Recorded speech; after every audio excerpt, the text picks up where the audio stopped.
할렐루야. 아멘. 아멘. 예배 자리에 나오신 뭐지? 모든 성도님들을 예수님의 이름으로 사랑하고 축복합니다. 우리 인사해 볼까요?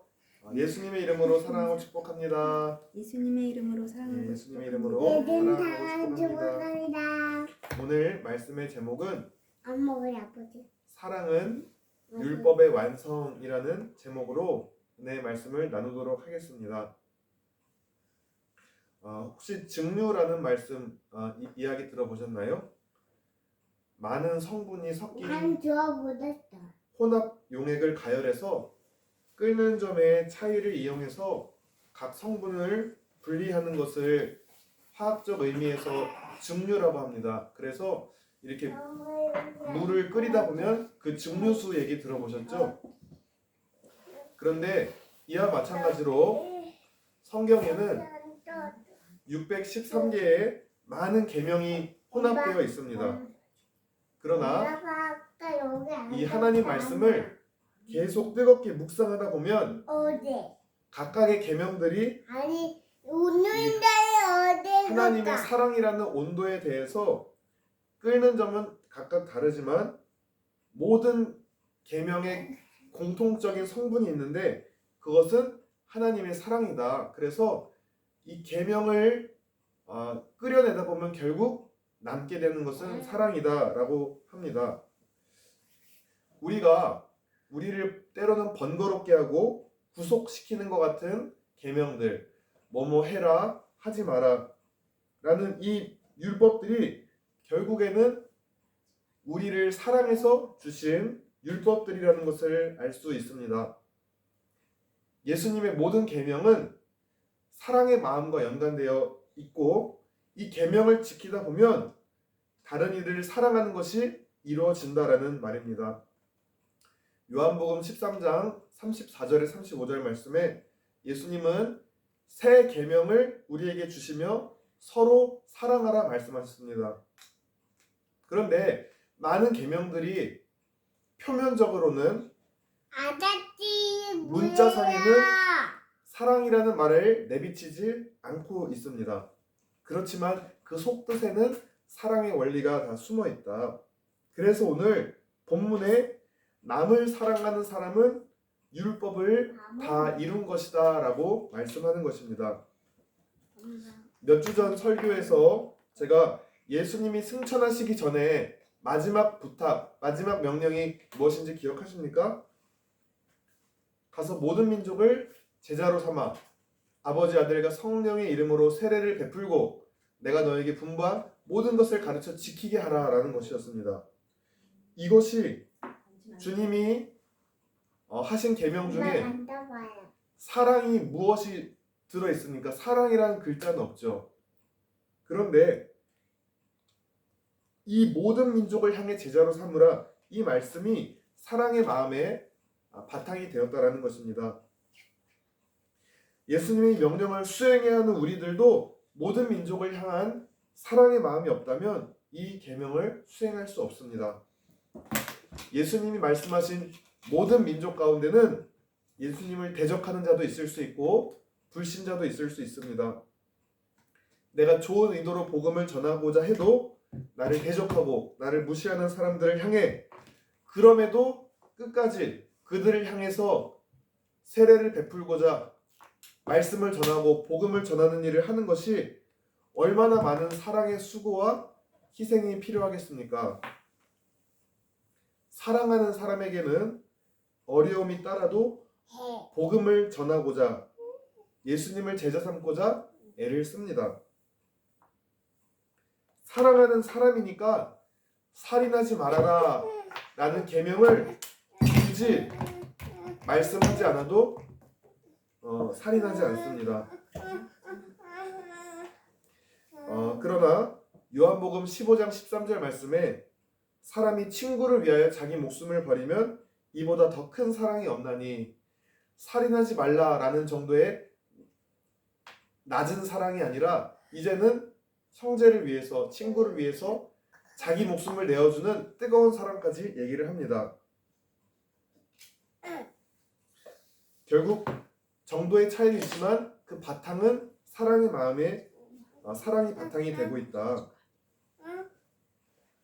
그리고 어디야? 모든 계명이 어디? 내 이웃을 어디? 내 몸과 같이 사랑하여라 라는 말씀에 요약되어 있습니다. 어디야? 그리고 성경에 나와 있지 않은 오늘날의 수많은 계명들, 뭐뭐 해라, 하지 말아라, 성경에는 나와 있지 않습니다. 그렇지만 우리가 사랑의 마음으로 그 사람을 바라본다면 그 행동을 해야 될지 말아야 될지가 알 수 있게 된다라는 것입니다. 하나님은 우리를 사랑하셔서 죄로 인해 죽을 수밖에 없는 우리를 위해서 아들을 보내셨고 그가 우리를 위해서 대신 죽어주셨습니다. 우리도 예수님을 따르는 제자로서 예수님처럼 지금 당장 뭐 죽을 수는 없지만은 나의 옛사람, 죄된 본성을 그리스도와 함께 십자가에 못 박고 이제는 내 속에서 내가 주인된 삶이 아닌 예수 그리스도를 모시고 살아가는 삶, 예수님의 빛이 내 안에 조금이라도 비춰지는 삶을 살아가기 위해서 그렇게 제자로서 살아가고자 하는 것입니다. 그런데 그것이 쉽지가 않습니다. 그래서 내 마음의 문을 열고 하나님 내 마음을 다스려 주세요. 그렇게 주님이 나를 말씀대로 인도해 달라고 그렇게 기도하면서 성령께서 내 마음을 다스려 주실 때 그제서야 나도 예수님을 사랑하며 이웃을 사랑하며 살아갈 수 있게 되는 것입니다. 근데 요즘 세상에 이 사랑이라는 말이 너무 흔하게 쉽게 얘기되어지는 때도 있습니다. 그런데 어떤 면으로 보면 이 사랑이라는 말이 단순해 보이지만 그 깊이가 너무너무 깊다라는 것을 알 수 있습니다. 하나님은 사랑이십니다. 그래서 우리를 너무 사랑하셔서 우리가 하나님 외에 다른 것을 사랑하는 게 있다면 질투하시는 분이세요. 하나님보다 더 사랑하고 의지하는 것을 원하지 않으십니다. 그렇게 성령이 내 마음을 다스리시면 성령의 열매를 맺게 되는데 그 중에 가장 첫 번째가 무엇입니까? 사랑입니다. 우리가 이러한 하나님이 다스리시는 사랑의 마음을 갖고 있으면 오늘 본문의 10절에 이웃에게 해를 입히지 않을 것입니다.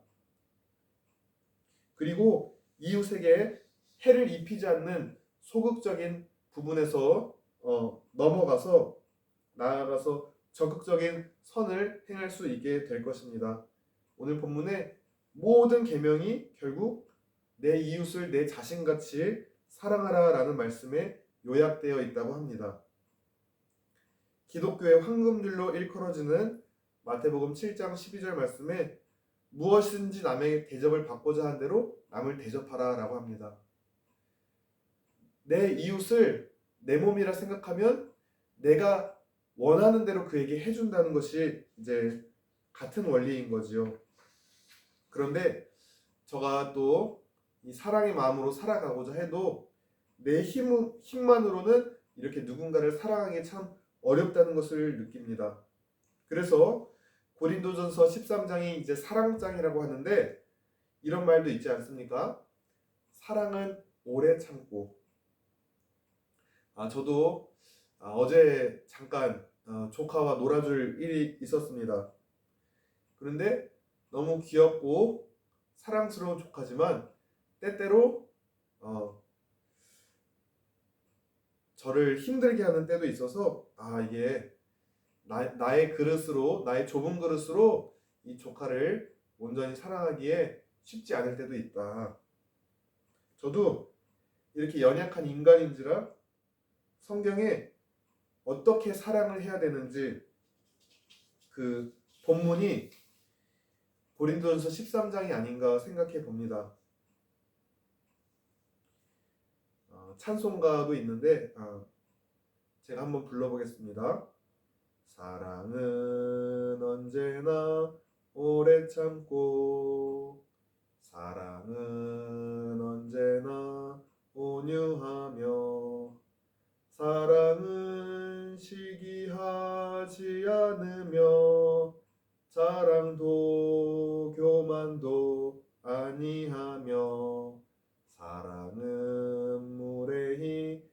끊지 않고 자기의 유익을 굳지 않고 사랑은 성내지 아니하며 진리와 함께 기뻐하네.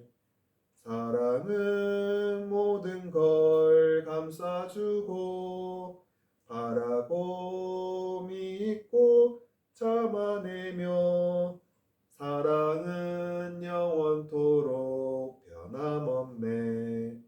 믿음과 소망과 사랑은 이 세상 끝까지 영원하며 믿음과 소망과 사랑 중에 그 중에 제일은 사랑이라. 우리가 어떻게 사랑해야 되는지 잘 나와 있는데 이러한 사랑의 마음이 우리에게 부어지기 위해서 우리가 하나님의 말씀이 우리 심령의 은혜의 단비가 되어서 우리를 적시고 그것이 차고 흘러 넘쳐서 하나님 다른 사람에게 흘러갈 수 있도록 우리가 기도해야 될 줄 믿습니다. 품을 수 없는 사람, 환경, 상황도 품고 사랑하게 해달라고 말씀 붙들고 간절히 기도하다 보면 하나님 이런 사랑의 마음을 주실 줄 믿습니다. 우리 이제 연말이 되어가면 사랑의 열매라는 단체에서 어려운 이웃들을 나누는 것들을 봅니다. 사랑의 마음이 있으니 어려운 이웃을 자신과 같이 생각하며 돌보는 것입니다. 우리의 삶에도 이러한 사랑의 열매가 가득하길 소망합니다. 뿐만 아니라 이제 우리는 예수님의 은혜 빚진 자입니다. 그래서 우리의 삶에 또 다른 사랑의 열매가 맺혀지길 기도합니다. 오늘 본문에서 바울은 피차 이 사랑의 빛 외에는 아무것도 지지 말라고 합니다. 로마서 1장 14절에 헬라인이나 야만인이나 지혜 있는 자나 어리석은 자에게 다 내가 빚진 자라. 바울이 뭘 그렇게 빚졌을까요? 바울은 자신이 예수 그리스도의 은혜에 빚진 자라고 말합니다. 우리도 바울처럼 예수 그리스도의 은혜로 구원받았을 뿐만 아니라 복음 전파의 귀한 사명을 주님에게 위임받은 자들입니다. 우리가 예수 그리스도의 복음과 은혜에 빚진 자로서 우리의 가진 것도 주변의 어려운 이들에게 흘려보내는 것, 그들의 육신적인 필요를 채우는 것, 이것도 사랑입니다. 그렇지만 복음의 빚진 자로서 우리가 사랑의 열매를 맺어야 하는 것은 무엇입니까? 그들이 예수님을 구주로 삼아 세례를 받고 제자 삼는 일에 우리가 사용되는 것이 그것이 결국에는 가장 값진 사랑의 열매요 하나님이 기뻐하시는 일인 줄 믿습니다. 우리 주변에도 이렇게 하나님의 사랑으로 충만해진 사람들이 그들 한 사람 한 사람을 통해 하나님의 사랑이 흘러가길 원합니다. 그 사람 중에 저와 우리 모두가 그러한 사람으로 세워져 가길 기도합니다. 주님이 허락하신 사랑의 마음으로 우리의 이웃에게 육신적인 필요를 채울 뿐만 아니라 우리 이웃들이 예수님을 믿지 않는다면 예수님을 전하며 예수님을 믿으라고 또 여러 가지 모습으로 그들에게 복음을 전할 때에 그들이 영원히 구원받고 하나님의 제자로 온전히 세워지는 놀라운 사랑의 열매가 맺혀지고 놀라운 역사가 우리 가운데에 나타나게 되기를 예수님의 이름으로 축복하며 기도합니다. 다 같이 기도하시겠습니다. 하나님 아버지 감사합니다. 오늘 사랑은 율법의 완성이다 라는 말씀의 제목을 가지고 함께 은혜의 말씀을 나누게 하시니 감사합니다. 하나님, 내 힘으로는 누군가를 사랑할 수 없으며 이 계명들을 다 지켜낼 수 없습니다. 내가 온전히 하나님의 영으로 충만하게 채워져서 하나님의 사랑의 마음이 가득 부어져서 주님이 허락하신 모든 계명들을 온전히 지킬 수 있도록 우리 마음을 다스려 주옵소서. 우리가 우리 주변에 육신의 필요를 채우는 사랑을 할 뿐만 아니라 우리가 믿지 않는 자들에게 예수님을 믿으라고 전하면서 그들을 향하여 복음을 전하고 제자 삼는 일에 우리가 쓰임 받아서 하나님 정말 중요한 더 본질적이고 가치 있는 귀한 사랑의 열매, 구원의 열매를 맺어내는데 우리 모두가 쓰임 받을 수 있도록 인도하여 주시옵소서. 감사드리며 우리 주 예수 그리스도의 이름으로 기도드렸습니다. 아멘. 아멘.